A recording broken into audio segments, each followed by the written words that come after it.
உன் ஒளி வந்தது என்ற ஒரு வார்த்தை. உன் ஒளி வந்தது என்று கர்த்தர் இன்றைக்கு ஒரு வார்த்தையை கொடுக்கிறார். ஸ்தோத்திரம். உன் ஒளி வந்தது. நீங்களாம் சொல்லுங்க, என் ஒளி வந்தது. சொல்லுங்க, என் ஒளி வந்தது. சொல்லுங்க, என் ஒளி வந்தது. ஐயோ மேல வைத்து சொல்றாங்க, என் ஒளி வந்தது. என் ஒளி வந்தது. என் ஒளி வந்தது. என்ன காரணம்னா, உன் ஒளி வந்தது என்பதை என் ஒளி வந்தது என்று சொல்லுகிறோம். என் ஒளி என்பது என் நேரம் வந்தது. காணாம ஒரு கல்யாணத்துல போனா திராட்சரசம் காலி ஆயிடுச்சு. இயேசு கிட்ட வராங்க. இயேசு என்ன சொல்றாரு? என் வேலை இன்னும் வரவில்லை, என் நேரம் இன்னும் வரவில்லை என்று சொன்னார். அது வரைக்கும் காத்திருந்தார்கள். மரியாள் என்ன சொன்னார்? காத்திருக்கும்படி சொன்னார். அவருடைய நேரம் வரைக்கும் காத்திருங்க என்று சொன்னார். நேரம் வந்தது, தண்ணீர் திராட்சரசமாய் மாறினது. அந்த நேரத்தை தான் நான் சொல்லுகிறேன், உன் ஒளி வந்தது. உன் நேரம் வந்தாச்சு. கையை தட்டு. உன் நேரம் வந்தாச்சு. உன் ஒளி வந்தது. என் வேலை இன்னும் வரவில்லை என்று சொன்னார் இயேசு. இன்றைக்கு ஆவியான சொல்லுகிறார், உன் ஒளி வந்தது, உன் நேரம் வந்தாச்சு. உன் வீட்டின் ஒளி, உன் குடும்பத்தின் ஒளி, உன் வாழ்க்கையின் ஒளி வந்தாச்சு. ஆமென். உன் ஒளி வந்தது என்று நாம் படிக்கிறோம். உன் குடும்பத்தையும் வாழ்க்கையும் பிரகாசிக்க ஒளி வந்தாயிருக்கிறது, வந்தாயிற்று. ஸ்தோத்திரம். எல்லாரும் ஏசாயா 60ஆம் அதிகாரம் 1ஆம் வசனம். ஏசாயா புஸ்தகம் 60ஆம் அதிகாரம் 1ஆம் வசனம். எழும்பி பிரகாசி, உன் ஒளி வந்தது, கர்த்தருடைய மகிமை உன்மேல் உதித்தது. ஆமென். உன் ஒளி வந்தது, இனி நீ எழும்ப வேண்டியதான். உன் வாழ்க்கையில வீச வேண்டிய ஒளி வந்தாச்சு. உன் குடும்பத்தில் வீச வேண்டிய ஒளி வந்தாச்சு.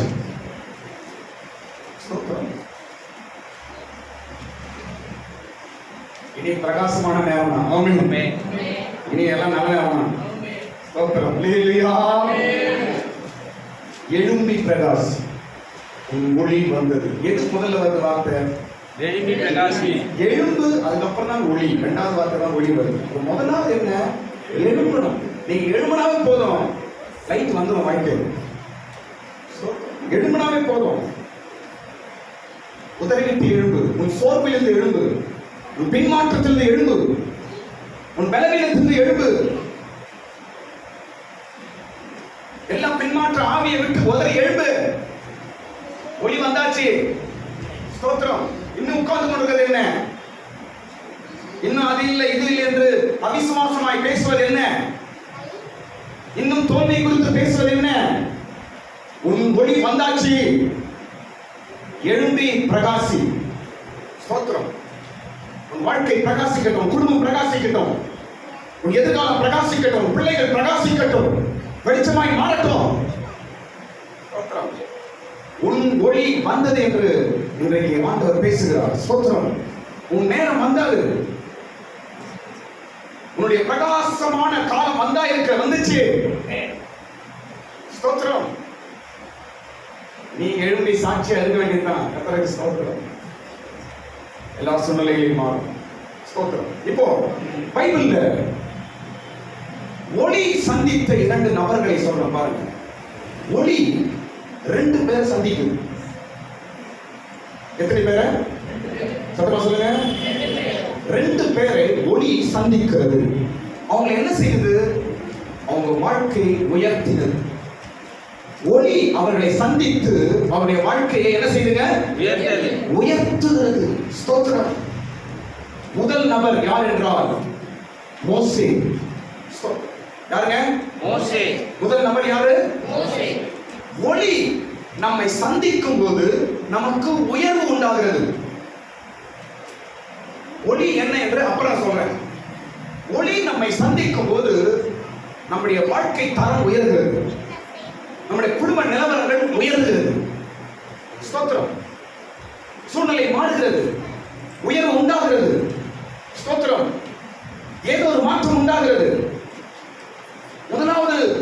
மோசேயை ஒரு ஒளி சந்தித்தது.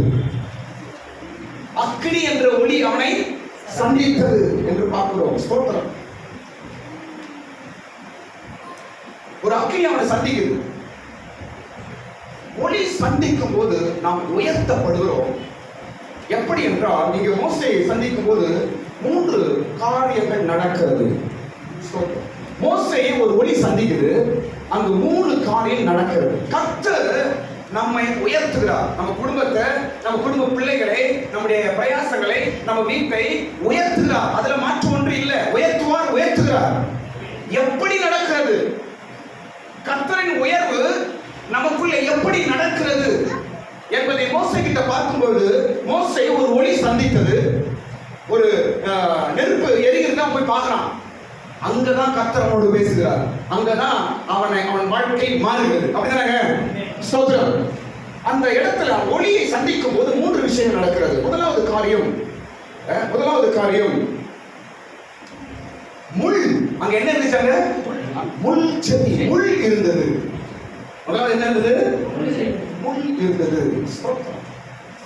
ஒளி அவனை சந்தித்த பொழுது முள் இருந்தது. அவன் உயர்வு ஆரம்பிக்கும் பொழுது கர்த்தர் அங்கு அவனை முள்ளிலை சந்திக்கிறார், முள்ளை காண்பிக்கிறார். நான் சொல்ல பாருங்களேன், கர்த்தர் நம்மை உயர்த்துகிற வழி முள்ளிலும் அக்கினியிலும் தான் இருக்கும். பயப்படாது. மோசேயை சந்தித்த ஒளி 2 இருந்துச்சாங்க. என்ன இருந்துச்சு? முதலாவது முள் இருந்தது, 2வது அக்கினி இருந்தது. அங்கதான் ஒளி அவனை சந்தித்தது. ஸ்தோத்திரம். கர்த்தர் உயர்த்துகிறார். இனி உங்க வாழ்விலே நீங்கள் உயர்வை பார்ப்பீர்கள். ஆமென். இதோடு கூட முள்ளோடும் அக்கினியோடும் கூட இருக்கும். ஆனா பயப்படாதீங்க, கர்த்தர் உயர்த்துவார். ஸ்தோத்திரம். 2வது அந்த ஒளி மோசே இடத்துல சொன்ன 2வது காரியம் என்ன தெரியுமா? உன் பாதரட்சையை நீ கழட்டி போடு என்று அந்த ஒளி சொன்னது. ஸ்தோத்திரம். இது என்னத்தை காட்டுது? கர்த்தர் நம்மை உயர்த்தும் போது, கர்த்தர் நம்ம வாழ்க்கை தரத்தை பிளஸ் பண்ணும் பொழுது நம்ம என்ன செய்யணும்? நம்முடைய பழசெல்லாம் கழட்டி போடும். நம்முடைய பழைய அனுபவங்கள், பழைய சுபாவங்கள், கெட்ட காரியங்கள், இதெல்லாம் நம்ம என்ன செய்ய வேண்டும்? கழட்டணும். செருப்பை கழட்டுற போல கழட்டி போடு. ஏனென்றால் ஒளி சந்தித்திருக்கிறது. இனி நான் உன்னை மாற்றப் போகிறேன். ஆமென். இதன் பிற்பாடு தான் மோசே வாழ்க்கை மாறுது. அப்படியே மோசே ஆண்டவர் உயர்த்துகிறார், அவன் வாழ்க்கை மாறுது. பார்வோன் ராஜா கிட்ட போய் நிற்க வேண்டிய சூழ்நிலை வருது. ஸ்தோத்திரம். முதலாவது முல்லை காண்பிக்கிறார், அக்கினியை காண்பிக்கிறார். 3வது பாதரட்சை காட்டும்படி சொன்னார். ஸ்தோத்திரம். அதனால் இது பிரச்சனை, இது கஷ்டம், இது ரொம்ப கஷ்டமா இருக்குது என்று எதையும் கண்டு நீங்க ஆசீர்வாதத்தை விட்டுறாதீங்க. முள் எங்க இருக்குதோ அங்கதான் ஆசீர்வாதம். முள் எங்க இருக்குதோ அங்கதான் உயர்வு. நெருப்பு எங்க இருக்குதோ அங்கதான் தேவன் உயர்வும் இருந்தது. எதையும் கடவுள் நடத்துற பாதையில எதுவும் வேண்டாம் என்று, இது முள்ளு, இது ரொம்ப பிரச்சனை, இது ரொம்ப தள்ளி விட்டு ஆசீர்வாதம் தள்ளி விடுறது என்று அர்த்தம். ஆமென். இயேசு நமக்கு ஆசீர்வாதத்தை கொடுத்தார். எதன் மூலமாக? முள்ளின் மூலமாக தான் ஆசீர்வாதத்தை கொடுத்தார். ஆமென். இன்று இயேசு முழு உலகத்திற்கும் ஆசீர்வாதமாய் மாறினார். எப்படி? தலையில முள்ளு, விழாவில முள்ளு, கையில முள்ளு, அப்புறம் காலில முள்ளு. இந்த முள்ளின் மூலமாக தான் ஆசீர்வாதம் உண்டாயிற்று. ஆமென். முள்ளான பாதை, நெருப்பை போன்ற சோதனை, முள்ளை போல இருக்கிற மனுஷர்கள், இதெல்லாம் கண்டு இந்த பாதை எனக்கு வேணாம், எனக்கு ரொம்ப ஆசீர்வாதமா அப்படியே எனக்கு எல்லாம் ஒன்றும் பிரச்சனையும் வரக்கூடாது என்றால் நீ தேவ ஆசீர்வாதத்தை தட்டி தள்ளுகிறாய் என்ற அர்த்தம். ஆமென். ஒளி சந்திக்கும் போது முள் வரும், ஒளி சந்திக்கும் போது நெருப்பு வரும். ஆனால் அதோடு கூட பெரிய உயர்வும் வரும். அல்லேலூயா. 2வது நம்பர் இன்னொரு சொல்றேன் பாருங்க. புதிய ஏற்பாட்டுல, இப்ப பழைய ஏற்பாட்டுல மோசேயை பார்த்தோம். புதிய ஏற்பாட்டுல பவுல், சவுலை ஒரு ஒளி சந்தித்தது. ஆமென். ஸ்தோத்திரம். சவுலை ஒரு ஒளி சந்தித்தது. அப்போஸ்தலர் 9ஆம் அதிகாரத்தில் நாம் படிக்கிறோம். சவுலை ஒரு ஒளி சந்தித்தது. ஸ்தோத்திரம். அந்த ஒளி அவன் வாழ்க்கையை உயர்த்திச்சு. அப்படியே அந்த ஒளி சந்தித்த பிற்பாடுதான் சவுல் என்னவாய் மாறுறாரு? பவுலாய் மாறுகிறார். வாழ்க்கை மாறுது. உன் ஒளி வந்தது என்று இன்றைக்கு காலையில் ஆண்டவர் பேசுகிறார். ஆமென். பவுலை சந்தித்த ஒளி, மோசேயை சந்தித்த ஒளி இந்த காலை வேளையில உன்னையும் சந்திக்கிறது. முள்ளா இருக்கலாம், நெருப்பா இருக்கலாம், ஆனாலும் உனக்கு உயர்வு நிச்சயம். அல்லேலூயா, அல்லேலூயா. பவுலை ஒரு ஒளி சந்திக்கிறது. ஸ்தோத்திரம். சவுல் பவுலா மாறுறாரு. ஒளி சந்திக்கிறதுனாவே அவன் லெவல் மாறுதுன்னு அர்த்தம். ஆமென். இன்றைக்கு ஒளி உன்னை சந்திக்கிறது. உன் ஒளி வந்தது என்று கர்த்தர் சொல்லுகிறார். உன் ஒளி என்றால் என்ன? உன் உயர்வு வந்தது, உன் ஆசீர்வாதம் வந்தது, உன் மேன்மை வந்தது, உன் வாழ்க்கையின் ஒளி வந்தது என்று ஆண்டவர் பேசுகிறார்.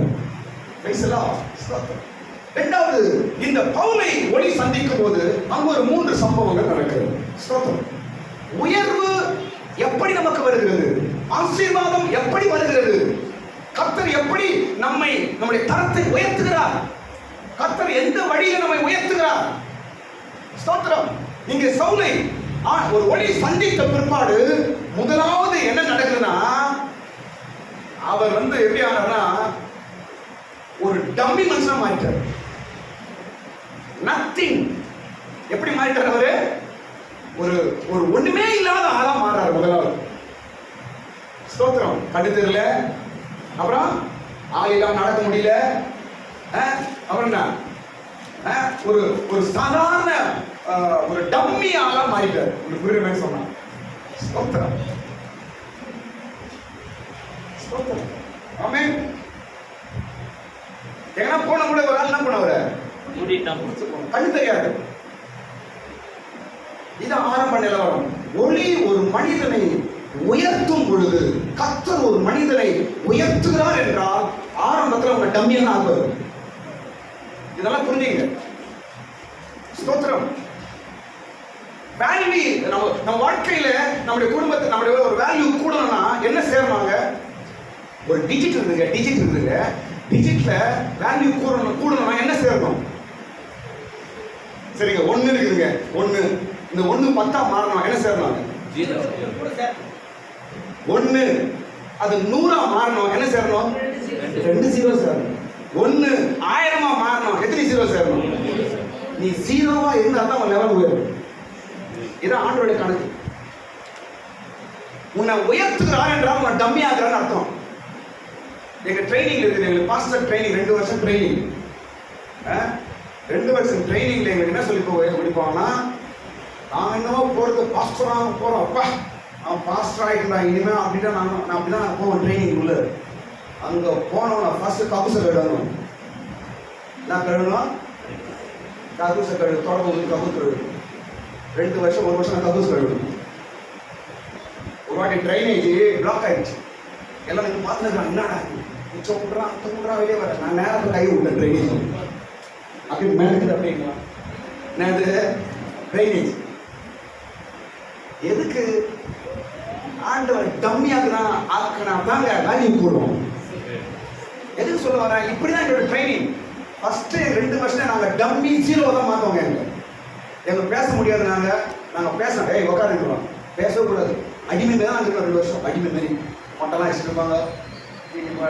எப்போ பார்க்கணும், மண்ணை தூக்குறது, அதை தூக்குறது, இதாங்க மாஸ்டர் ட்ரைனிங் தான் பேர். ஆனால் நாங்கள் போன கூட வேலைக்காரங்க தான் இருப்போம், கூலிக்காரங்க போய் வேலை செஞ்சுருப்போம். நாங்கள் ஒரு நாளைக்கு 200 300 துணி துவைக்கணும். நான் எத்தனை துணி?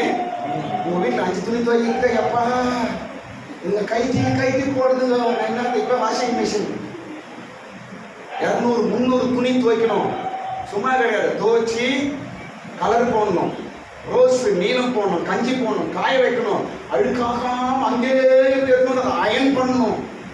ஒரு நாள் ஆகிடும். காலையில் போன ராத்திரிக்கு துணி காய வச்சாங்க, மறுபடியும் சாயந்தரம் தான் ட்ரெயினில் உட்காந்து.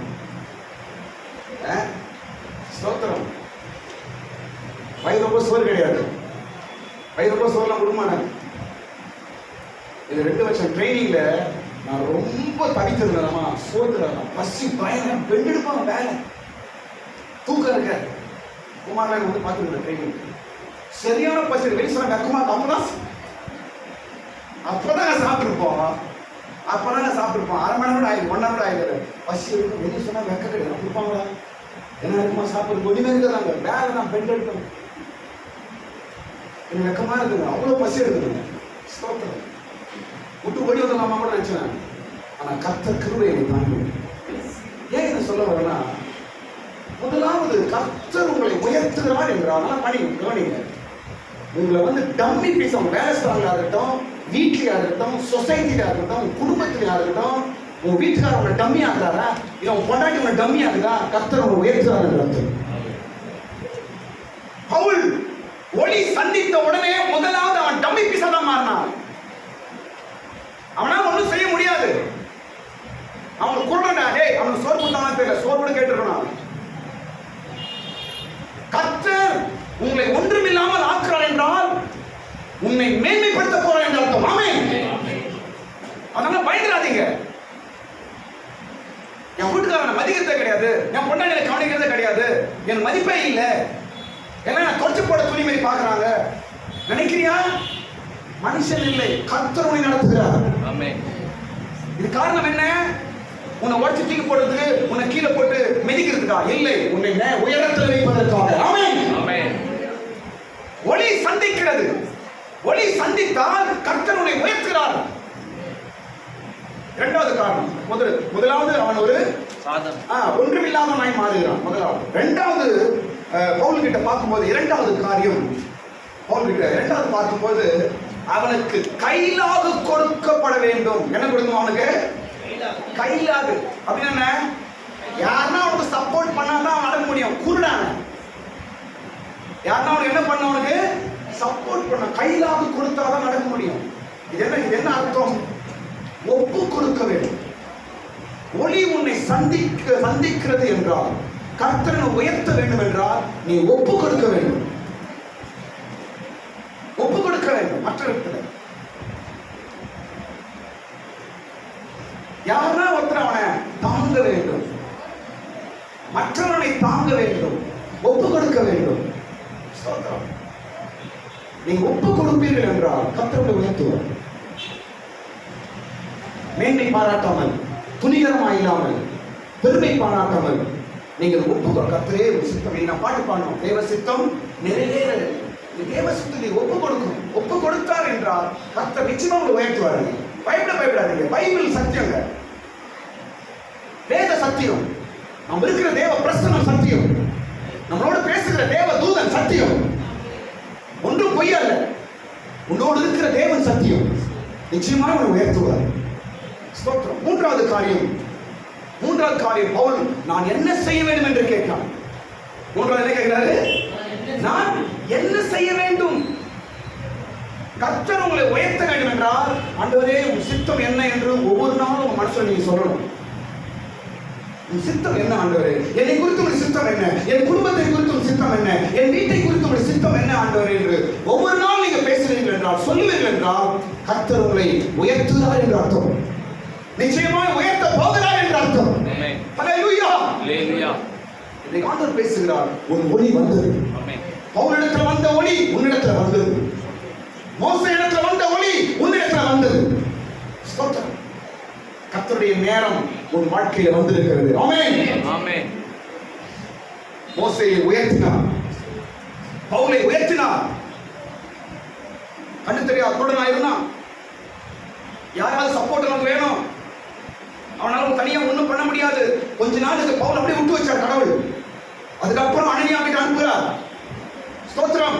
கொஞ்ச நாள் கர்த்தர் உங்களை யாரும் மதிக்காத பாதையை நடத்துவார். யாரும் உன்னை மேன்மைப்படுத்தாத பாதையை நடத்துவார்.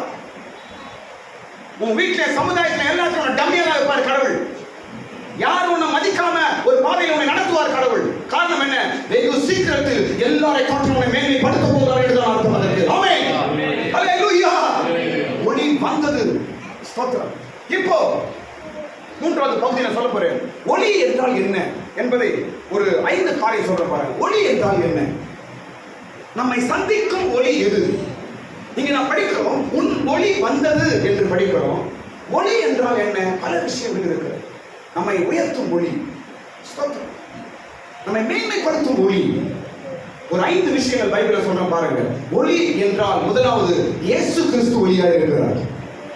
ஆமென். முதலாவது யாருங்க? இயேசு கிறிஸ்து. இயேசு கிறிஸ்து நம்மை உயர்த்தும் ஒளி. நானே உலகத்திற்கு ஒளியாக இருக்கிறேன் என்று இயேசு சொன்னார். ஸ்தோத்திரம். ஒரு மனிதனை பிரகாசிக்க வேண்டும் என்றால், ஒரு மனிதனுடைய வாழ்க்கை மாற வேண்டும் என்றால், அவருடைய வாழ்க்கை தரம் உயர வேண்டும் என்றால், ஜன சமுதாயத்திலே அவன் ஒரு உயர்ந்தவனாய் இருக்க வேண்டும் என்றால் நிச்சயமாக அவன் வாழ்க்கையில இயேசு வேண்டும். இயேசுதான் ஒரு மனிதனுடைய வாழ்க்கையை பிரகாசிக்க செய்ய முடியும். ஆமென். ஆமென். ஸ்தோத்திரம். முதலாவது ஒளி இயேசு கிறிஸ்து. ஸ்தோத்திரம். இரண்டாவது ஒளி என்ற வார்த்தைக்கு இரண்டாவது அர்த்தம் என்ன தெரியுமா? வேத வசனம். வேத வசனம் ஒளி. சுவிசேஷத்தின் ஒளி என்று 2 கொரிந்தியரில் நாம் படிக்கிறோம். சுவிசேஷத்தின் ஒளி. வேத வார்த்தை நம்மை சந்திக்கும் போது, நம்மிடத்துல வரும்போது கர்த்தர் நம்மை உயர்த்துவார். ஆமென். கர்த்தர் எப்படி நம்மை உயர்த்துகிறாரு? எப்படி நம்மளோட வாழ்க்கை தரத்தை மாற்றுறாரு? அவருடைய வார்த்தையை அனுப்பிதான் மாற்றுகிறார். ஆமென். இந்த காலை வேளையில கர்த்தர் ஒரு ஒளி உங்களை சந்திக்கிறது எப்படி? வார்த்தையின் மூலமாக சந்திக்கிறது. ஆமென். பவுலை ஒரு ஒளி சந்தித்தது. அந்த ஒளியிலிருந்து இயேசு பேசினார். சந்திக்கும் ஒளி தேவ வார்த்தை. உன் ஒளி வந்தது என்றால் கர்த்தருடைய வார்த்தை உனக்கு வந்தது. ஏதோ ஒரு வார்த்தை கர்த்தர் உனக்கு அனுப்புகிறார். ஏதோ ஒரு வசனத்தை கர்த்தர் உனக்கு அனுப்புகிறார். இந்த வார்த்தை உன்னை உயர்த்தும். இந்த வார்த்தை உன் வாழ்க்கையை பிரகாசிக்க செய்யும். ஸ்தோத்திரம். இன்னைக்கு கூட நம்ம யோசிச்சு பார்க்கிறோம். நம்மளோட பழைய வாழ்க்கையில ஏதோ ஒரு வசனம் நமக்கு இன்னைக்கு ஞாபகம் இருக்கும். அந்த வசனம், அந்த வார்த்தை என் வாழ்க்கையே மாற்றி இருக்கிறது, என் குடும்பத்தையே மாற்றி இருக்கிறது. எல்லாரோட வாழ்க்கையில ஒரு வசனம் இருக்கும். அப்படிதானே? ஆமென். ஏதோ ஒரு வார்த்தை இருக்கும். ஏதோ ஒரு பைபிள் வசனம் இருக்கும். இன்றைக்கு உன்னை பிரகாசிக்க, இன்னைக்கு உயிரோடு உன்னை வாழ வைத்திருக்கிறது என்றால் அந்த வார்த்தை தான். இனி உன் வாழ்க்கையும் கூட பிரகாசிக்க செய்ய போகிறது தேவ வார்த்தை. ஹல்லேலூயா. மூன்றாவது ஒளி என்பதற்கு மூன்றாவது அர்த்தம் என்ன தெரியுமா? ஞானம். தானியேலில் படிக்கிறோம் 12ஆம் அதிகாரம் 3ஆம் வசனம். ஞானவான்கள் ஒளியை போல இருக்கிறார்கள். ஞானம். ஸ்தோத்திரம். இன்னைக்கு ஆண்டவர் சொல்லுகிறார், உன் ஒளி வந்தது என்று கர்த்தர் பேசுகிறார். என்ன ஒளி? ஏதோ ஒரு ஞானத்தை கர்த்தர் உனக்கு தரப்போகிறார். ஏதோ ஒரு ஞானம் உனக்கு வரப்போகுது, வந்திருக்கிறது. ஆமென். உன் ஒளி வந்தது, எழும்பி பிரகாசி. ஸ்தோத்திரம். ஏதோ ஒரு ஞானத்தை, ஏதோ ஒரு ஐடியா, ஏதோ ஒரு ஆலோசனை கர்த்தர் உனக்கு வரப்போற நாட்களை உனக்கு தந்து உன் வாழ்க்கை தரத்தை, உன் குடும்ப வாழ்க்கையை பிரகாசிக்க செய்ய போகிறார். ஆமென். ஒரே ஒரு ஞானம் வந்தா போதுங்க, ஒரே ஒரு ஐடியா வந்தா போதுங்க, ஒரே ஒரு நல்ல ஆலோசனை ஒண்ணு வந்தா போதும், நம்முடைய சூழ்நிலையை மாறிடும். அப்படியே. ஆமென். ஆமென். ஏற்ற நேரத்தில் கர்த்தர் உங்களுக்கு ஒரு ஞானத்தை கொடுப்பார் என்றால் உன் பிள்ளைகளின் தரம் உயர்ந்துடும், உன் குடும்ப வாழ்க்கை உயர்ந்துடும், உன் சூழ்நிலை அப்படியே மாறிடும், நீ அடுத்த அடிக்கு போயிடுவே. ஆமென். ஸ்தோத்திரம். ஞானம், ஒளி. ஹல்லேலூயா. ஸ்தோத்திரம். அடுத்த காரியம், 4வது காரியம், ஒளி என்றால் ஆயுதம். ரோமர்ல படிக்கிறோம், ஒளியில் ஆயுதங்களை தரித்துக் கொள்ளுங்கள் என்று படிக்கிறோம். ஸ்தோத்திரம். இந்த ஒளி என்ற ஆயுதம் இது என்ன அர்த்தத்தை காட்டுது என்றால் சுருக்கமா சொல்றேன். ஸ்தோத்திரம். எல்லா நம்முடைய கெட்ட காரியங்களை தள்ளிவிட செய்யும் ஒளி. ரோமர்ல படிக்கிறோம், நம்ம வீட்டில் படிச்சுப்பாங்க. ரோமர் 13ஆம் அதிகாரம் 12ஆம் வசனத்தில் இதை நாம் படிக்கிறோம். ஸ்தோத்திரம். ஒளியின் ஆயுதத்தை தரித்துக் கொள்ளுங்கள், அந்தகாரத்தை தள்ளிவிடுங்கள். ஒளி என்ற ஆயுதம் உன் குடும்பத்திலும் உன் வாழ்க்கையிலும் வருகிற எல்லா சோதனை, தோல்வி, பிரச்சனை, கஷ்டங்களை தள்ளுகிற ஒரு ஒளி. ஆமென். அந்த ஒளி வந்தாச்சு. அல்லேலூயா. எல்லா சத்துருவின் கிரியை தள்ளுகிற ஒளி, தள்ளி போடுகிற ஒளி. ஸ்தோத்திரம். அந்தகாரத்தை தள்ளுகிற ஒளி. உன் வீட்டை, சூழ்நிலையை கெடுத்துக் கொண்டிருக்கிற வல்லமையை ஒரு ஒளி தள்ளி போட போகிறது. ஆமென். ஸ்தோத்திரம். ஒளியின் ஆயுதம். ஏதோ ஒரு ஒளியின் ஆயுதத்தை கர்த்தர் உனக்கு தந்திருக்கிறார். இனி அந்த ஆயுதம் எல்லாவற்றையும் ஜெயிக்க போகுது.